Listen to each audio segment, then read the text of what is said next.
Dear students, mineral nutrition के इस chapter के अंदर आज हम इस पेपर के अंदर पढ़ेंगे मेजर एलिमेंट्स। पिछले वीडियो लेक्चर के अंदर हमने पढ़े थे कि जो इस एलिमेंट्स होते हैं वो दो प्रकार के होते हैं, एक मेजर एलिमेंट्स जो इसेंशियल एलिमेंट्स हैं और एक माइक्रो एलिमेंट्स। तो आज हम देखते हैं मेजर एलिमेंट्स के बारे में। तो मेजर एलिमेंट्स में सबसे पहले जो इम्पोर्टेंट है उसको मैं बता रहा हूँ कि जो 9 मेजर एलिमेंट्स हैं उसमें से विशेष जो एलिमेंट्स हैं जो इम्पोर्टेंट हैं उन्हीं को ही सेलेक्ट किया गया है। तो नाइट्रोजन इम्पोर्टेंट है मेजर एलिमेंट के अंदर।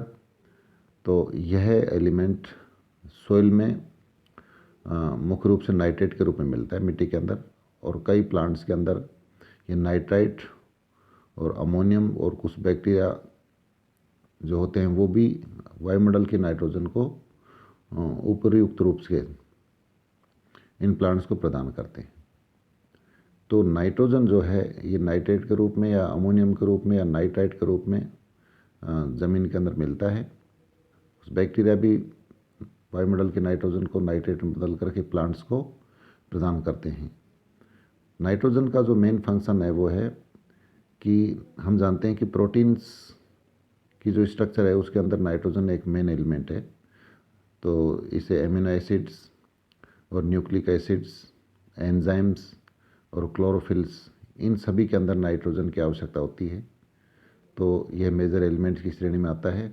अगर प्लांट्स के अंदर नाइट्रोजन की कमी हो जाती है तो कौन कौन से कमी के लक्षण हैं वो देखिए। जैसे क्लोरोफिल का ये मेन एलिमेंट होता है। नाइट्रोजन क्लोरोफिल का मुख्य घटक होता है और नाइट्रोजन के अभाव में प्लांट्स की पत्तियां हरी नहीं रहेंगी, और जब पत्तियां हरी नहीं रहती हैं यानी पीली पड़ जाती हैं तो इस बीमारी को क्लोरोसिस कहा जाता है, हरिमाहीनता। तो यह रोग उत्पन्न हो जाता है। इसके अलावा कई बार टोमेटो और एप्पल की लीव्स नाइट्रोजन की कमी से वेराइगेटेड हो जाती हैं यानी धब्बे बन जाते हैं। और जिन पौधों के अंदर नाइट्रोजन की कमी होती है उनके अंदर फ्लावरिंग देर से होती है या होती ही नहीं। इसके अलावा नाइट्रोजन की कमी जिन प्लांट्स के अंदर है उनके फल और बीज छोटे बनते हैं और जो प्लांट्स हैं वो पूरी वृद्धि नहीं कर पाते, ड्वार्फ रह जाते हैं अर्थात बौने रह जाते हैं और पत्तियां पीली पड़ जाती हैं। और जो बीज बनते हैं वो जीवन अक्षम्य होते हैं यानी नॉन वायबल सीड्स बनते हैं। तो नाइट्रोजन एक इम्पोर्टेंट एलिमेंट है तो जिसकी कमी के लक्षण पौधों पर दिखाई देते हैं।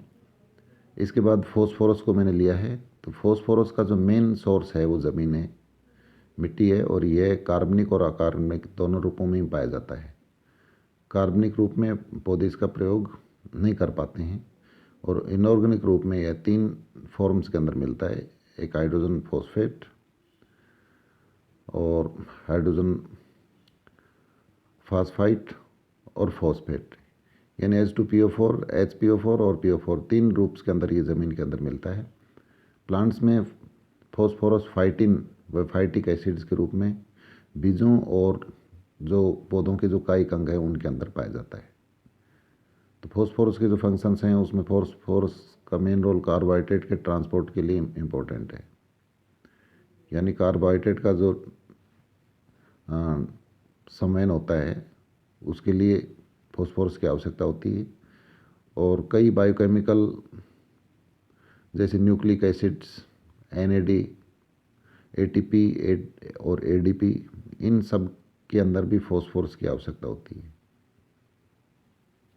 जिन प्लांट्स के अंदर फॉस्फोरस नहीं मिलता है उनकी पत्तियां यानी डेफिशिएंसी सिम्टम्स हैं, ये पत्तियां वेराइगेटेड हो जाएंगी, चितक भरी, और इनके टिश्यू ख़त्म हो जाते हैं।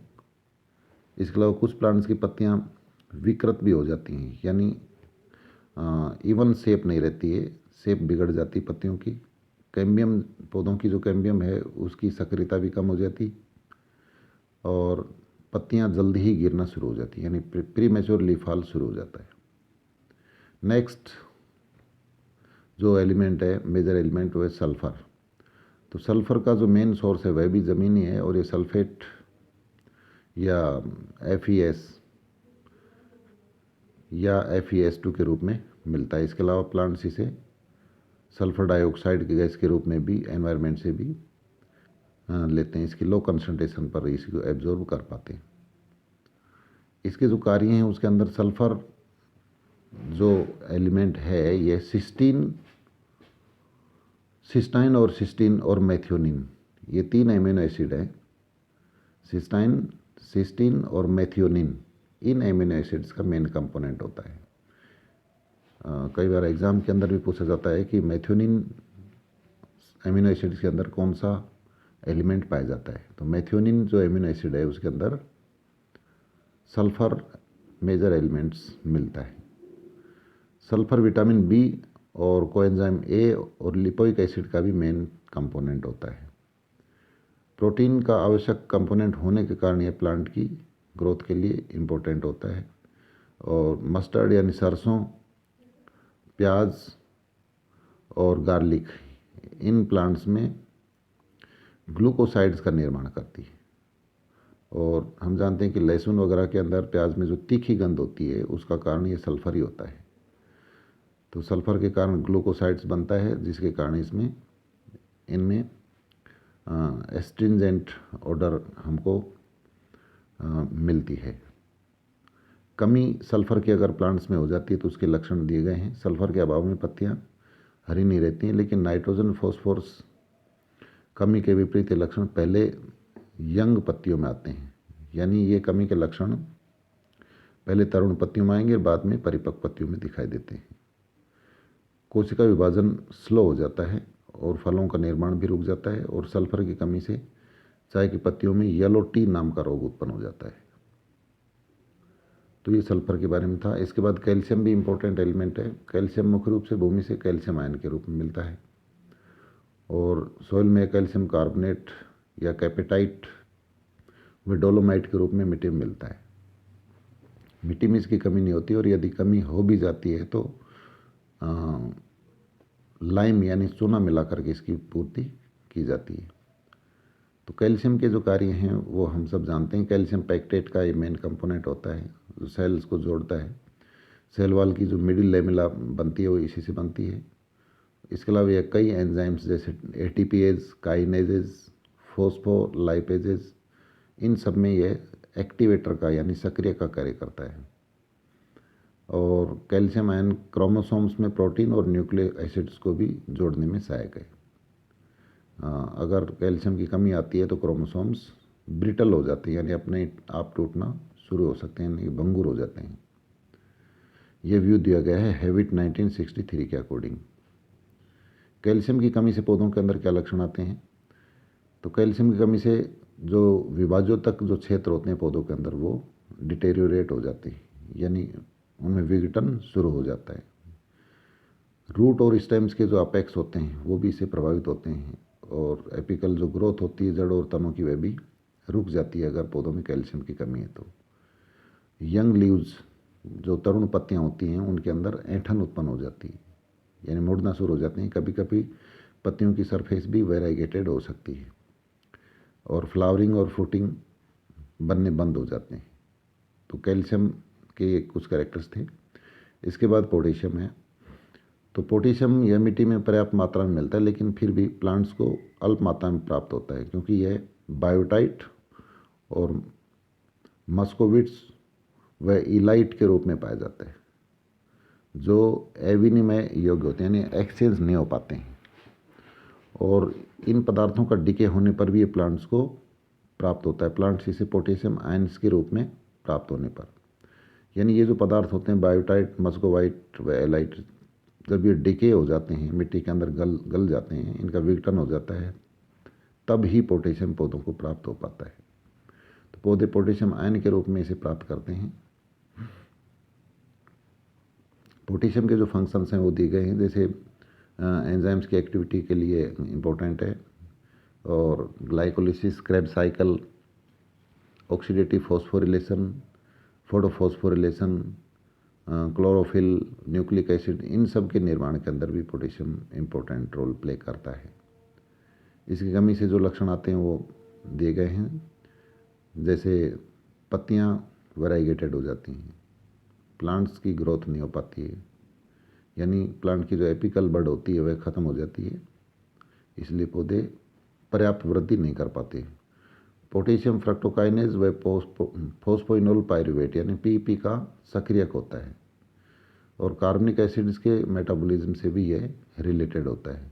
तो जिन प्लांट्स में पोटेशियम कम होता है उनमें मैलिक अम्ल की मात्रा अधिक होती है तथा पोटेशियम की मात्रा अधिक होने पर मैलिक एसिड कम हो जाता है।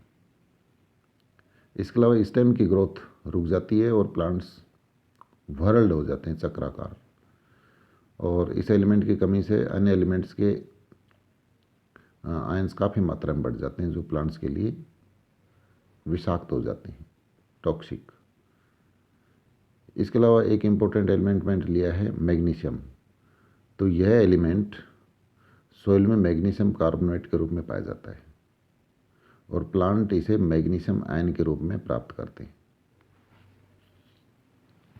मैग्नीशियम के जो फंक्शंस हैं इसमें हम जानते हैं कि क्लोरोफिल की जो स्ट्रक्चर है उसके अंदर मैग्नीशियम का मॉलिक्यूल बीचों बीच में होता है, तो यह क्लोरोफिल का मेन कंपोनेंट होता है और फोटोसिंथेसिस और कार्बोहाइड्रेट मेटाबॉलिज्म का ये मेन एलिमेंट है।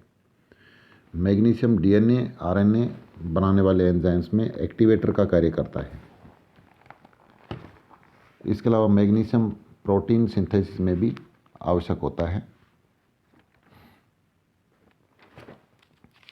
और मैग्नीशियम की कमी के जो लक्षण हैं उसके अंदर खास जैसे पत्तियां हरी नहीं रह पाती हैं और यानी क्लोरोसिस हो जाएगा, और क्लोरोसिस होने के कारण जो एंथोसाइनिन पिगमेंट्स है उसकी मात्रा बढ़ जाएगी। यानी एंथोसाइनिन पिगमेंट्स के कारण यह रंगीन पिगमेंट्स है तो उसके कारण पत्तियों का रंग बदल जाएगा, यानी पत्तियां हरी नहीं रह पाएंगी। इसके अलावा मैग्नीशियम की कमी से पत्तियों में जगह जगह टिश्यू भी नष्ट हो जाते हैं और देखा गया है कि टमाटो में जो फ्रूट्स होते हैं वो पीले हो जाते हैं अगर मैग्नीशियम की कमी है तो, और उनका जो पल्प है यानी उनका जो गुदा है वह उसकी मात्रा कम हो जाती है। तो ये मेजर एलिमेंट्स मैंने 3-4 नोट किए हैं। इसके अलावा माइक्रो एलिमेंट्स हैं जैसे आयरन वगैरह है, मैंगनीज है, इन सब के बारे में अपन नेक्स्ट वीडियो लेक्चर के अंदर पढ़ेंगे। Thank you.